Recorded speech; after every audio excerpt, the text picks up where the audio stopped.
1626 Médias. Apprendre Transmettre. et construire. Bonjour et bonsoir à tous, on est sur la chaîne du 1626 Médias et aujourd'hui on est là pour interviewer les compagnons du devoir. Je vous laisse vous présenter. Donc Benjamin, 25 ans, je suis menuisier. Je suis Adam, j'ai 22 ans et je suis menuisier aussi. Bonsoir, Gabriel, 23 ans, apprenti tailleur de pierre. Et puis moi, c'est Benjamin également, et j'ai 23 ans, et je suis fromager. Et du coup, à quoi consistent les compagnons du devoir? Les Compagnons du Devoir, ça va être une association qui va offrir à des jeunes une formation aux métiers traditionnels par un tour de France, la vie en communauté et l'apprentissage. Et la caractéristique des Compagnons du Devoir, ça va être surtout le Tour de France qui va nous offrir la possibilité de bouger de ville en ville tous les 6 mois ou tous les ans pour découvrir de nouvelles entreprises, des nouvelles villes, des nouveaux savoir-faire et nous offrir pas mal d'expériences. D'accord, et vous avez à peu près combien de temps de cours et combien de temps d'ateliers, on va dire?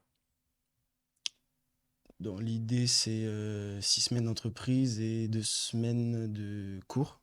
Après, ça varie en fonction des métiers, des formations. Bon, ça c'est variable. C'est pas la même chose pour moi. Un peu moins différent pour moi, parce que moi, du coup, je suis fromager, et c'est une formation qui est assez récente chez les compagnons. Donc, on n'a pas encore de CFA à proprement dit, mais du coup, on est en partenariat avec les Zénith de France, donc les Écoles nationales d'industrie laitière, donc à Saint-Lô exactement. Et moi, ça va être plutôt 3 semaines d'entreprise, 3 semaines de stage. Et le CFA, à proprement titré. Eh ben, ça va être justement l'accès en CFA. Je pense que du coup, c'est plus la question, c'était plus qu'est-ce qui nous différencie D'une structure de CFA, oui, et des Voilà, compagnons, c'est ouais. ça. Donc le CFA, où en fait, c'est surtout l'encadrement que nous offrent les compagnons. Et c'est là où on y a vraiment trouvé notre compte. C'est que c'est vraiment, apparemment, vraiment différent d'un CFA standard, où ça va être des cours beaucoup plus théoriques dans un CFA standard. Et chez les compagnons, on a beaucoup plus de pratique. Et l'alliage des deux chez les compagnons, théorie et pratique, nous offre... Plus de savoir-faire, du coup, ouais. Voilà. D'accord. Même l'échange entre différents niveaux d'expérience. Voilà quoi. Tu veux dire en termes d'anciens et Ouais, d'apprentis. d'anciens et d'apprentis. Ouais. Ouais, l'échange est plus facile chez les compagnons. Étant donné qu'on se fréquente tous, peu importe le niveau, qu'on soit nouveau chez les compagnons ou ancien, on se fréquente et l'échange est beaucoup plus simple. Et du coup, on peut retrouver quoi comme diplôme du côté des compagnons? Il y a tout type de diplôme. Ça va du CAP à la licence professionnelle. Il y a des brevets professionnels, des BTMS, Dust, il y a plein. Et c'est à partir de quel âge qu'on peut être en tant que compagnon du devoir? On peut se lancer dans l'apprentissage dès la sortie du collège, l'obtention du D'accord. brevet. Ça de 15 ans. Donc ouais, à peu près, ouais. 15, ouais. Donc c'est 15 ans et les post-bac. Après un bac, enfin entre les deux, ça se fait toujours, mais c'est accepté après les post-bac. D'accord. Et il faut peut-être une certaine qualification ou autre chose, non? On commence avec un CAP et puis on apprend. Ouais, vous apprenez, ouais, vous formez, du coup, ça vous engendre des qualités, etc. Ouais, c'est ça. Ok, d'accord. Bah, du coup, oui, le plus important, c'est comment on s'inscrit en tant que compagnon du... Le plus simple, les compagnons offrent notamment ce week-end là, qui auront lieu à Caen le 14 janvier, des journées portes ouvertes. C'est ce qui parle le plus aux jeunes, quand même. On permet de faire des démonstrations de nos métiers et que ça soit concret en fait. Juste pour le montrer, c'est déjà pas mal et c'est plus parlant qu'un formulaire à remplir et d'envoyer. Mais ça se fait sur Internet, ça se fait à peu près n'importe où. Et c'est l'occasion aussi, après ces journées portes ouvertes, de s'inscrire directement. Et c'est quand même plus simple. D'accord. Et quels sont vos parcours professionnels? Moi personnellement j'avais fait un bac pro scène, système électronique numérique, et ensuite je suis parti sur un BTS en informatique. D'accord. Et donc ça ne me convenait pas, donc j'ai tout arrêté. Et j'ai fait un stage en menuiserie du coup pour découvrir, parce que je m'étais renseigné justement sur le site des compagnons du devoir, et j'ai vu que c'était quelque chose qui me plaisait, donc pour en apprendre plus, j'ai fait un petit stage et puis donc après je me suis lancé sur un CAP, CAP 1 an. Voilà. Et donc maintenant, ça fait 1 an et demi que je suis dans le truc, quoi. Bah, c'est sympa. Et toi, Moi, du coup, je suis dans ma 5e année chez les Compagnons du Devoir. Et avant, donc là, j'ai 22 ans. Et j'ai arrêté après le collège où j'ai fait une formation générale et notamment un bac littéraire. Donc, comme Benjamin, le système scolaire ne me convenait pas. Et donc, je voulais faire quelque chose d'un peu plus concret de mes mains. Et je suis arrivé ici. Moi, après le bac, j'ai fait un DUT carrière juridique, donc en droit. Suite à mon DUT, je me suis un peu cherché. Puis, comme l'artisanat me tentait plus ou moins de près ou de loin, bah, je me suis lancé dans la taille de pierre. Et j'ai commencé cette année en septembre. Donc moi, pour ma part, j'ai commencé par un BTS qui a été dans les industries agroalimentaires, mais avant ça, j'ai fait un bac STL, sciences et technologies de laboratoire. Et donc à l'issue de mon BTS, c'était à Strasbourg. Je savais pas vraiment, enfin, je voulais pas faire de poursuite d'études un peu dans l'agroalimentaire. Enfin, c'était surtout un métier à optique qualité, et moi je me voyais pas vraiment dedans. Et donc du coup, je me suis un peu cherché, et donc du coup, j'ai rencontré des compagnons sur Strasbourg. Et c'est là que du coup, je me suis intéressé un peu au système compagnonique. Donc, j'ai fait d'abord 1 an en couverture chez les compagnons parce que je voulais un peu quitter le domaine agroalimentaire. Et puis, je me suis rendu compte que j'aimais bien le métier, mais j'aimais bien le métier parce que les gens avec qui je travaillais, et peut-être pas le métier en lui-même. Il faut savoir que chez les compagnons, on est quand même bien suivi. Donc, on a des entretiens individuels avec la prévôt, donc qui est la responsable, on va dire, de la maison, de là où on vit. Euh, et donc, voilà, c'est elle qui m'a un peu parlé. Elle savait que j'avais déjà fait un BTS dans l'agroalimentaire et elle savait, je viens m'expliquer que moi j'aimais bien le métier, mais que j'avais quand même des doutes sur le métier. Puis il faut savoir que chez les compagnons, quand finalement on passe après un certain cap, après, c'est un métier, c'est sur le long terme finalement. Donc, si on a des doutes, c'est mieux d'y réfléchir dès le début.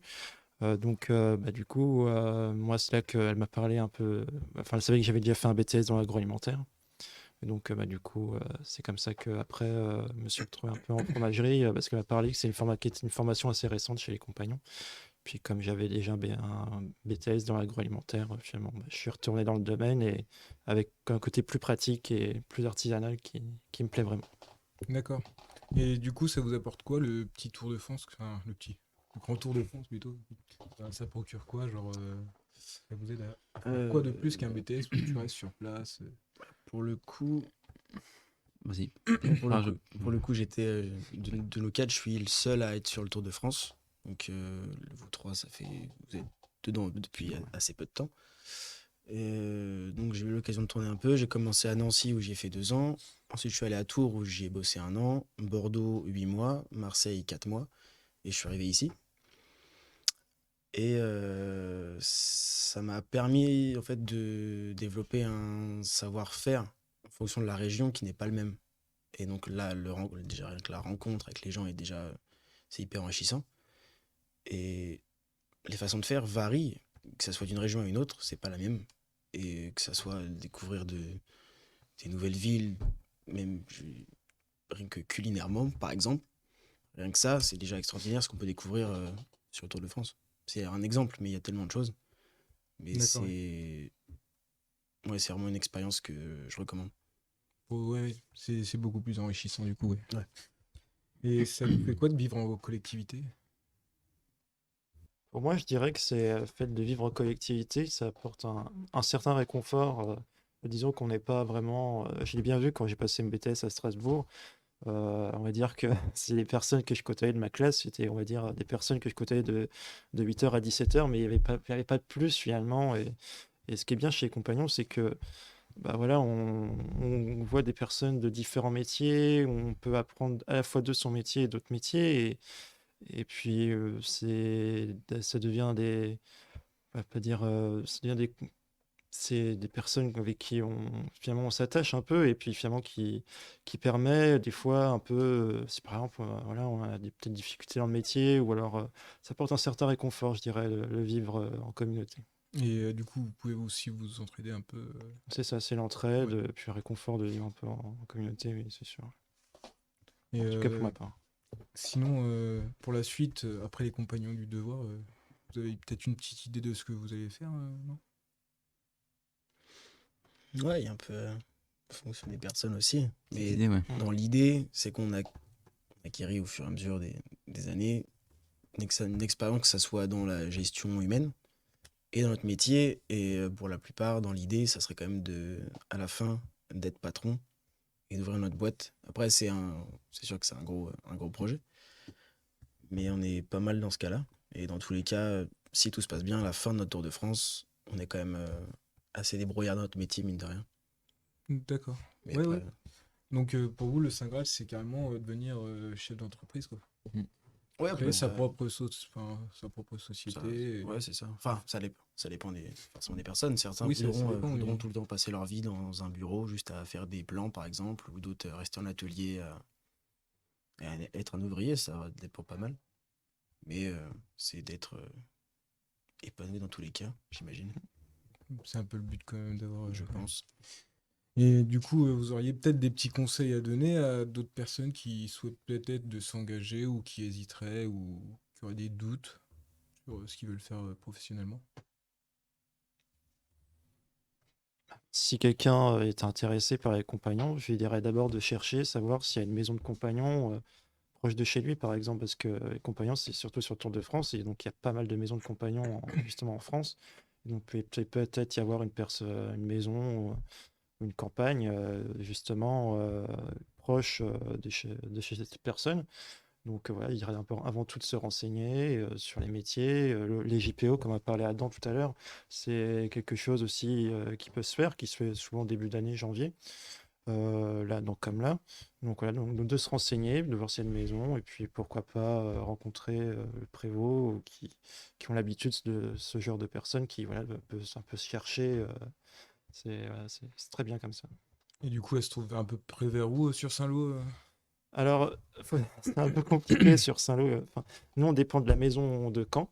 Ah oui, Et carrément. en fait, quand il y a plusieurs, on va dire, généralement, on est, on va dire, en campagne. Et nous, là, en fait, un Saint-Lô, finalement, c'est un peu ce qu'on appelle une campagne, finalement. Après, Adam, je sais pas si tu veux plus expliquer ce que c'est qu'une campagne. Ouais, voilà, comme l'a dit Benjamin, on dépend de la maison de Saint-Lô, mais la maison de Maison de camp. Pardon, de Caen. Et cette maison de Caen est un peu fractionnée en d'autres petites maisons, un peu éparpillées, donc que ça soit à Avranches, par exemple, ou Lisieux, donc à ce même titre. Saint-Lô, c'est une petite maison à nous, donc on est 8 ici au maximum. Et donc ça nous permet d'être plus proche de nos embauches, par exemple, et on vit en petite communauté, du coup. Et comme l'a dit Benjamin, je pense que aussi ça facilite beaucoup l'accessibilité aux compagnons, le fait qu'il y en ait à peu près partout. Et en cas de doute, si on se lance ou pas, le plus sûr, ça serait d'essayer. Il y a beaucoup de personnes qui essayent. Bon bah, c'est à leur goût, tant mieux. Si ça l'est pas, normal, on n'est pas tous faits pour ça. Mais essayer, je pense que c'est la meilleure idée. D'accord, bah, je vous remercie de m'avoir fait cette expérience des compagnons du devoir, me faire comprendre en quoi consistaient aussi les compagnons du devoir, et aussi justement à pouvoir accompagner d'autres personnes par la suite, peut-être à s'inscrire et aller plus loin avec les compagnons du devoir. Puis bah, je rends l'antenne, je vous remercie à tous et puis bonne soirée. Merci. C'est à toi. Bonne soirée. Merci beaucoup.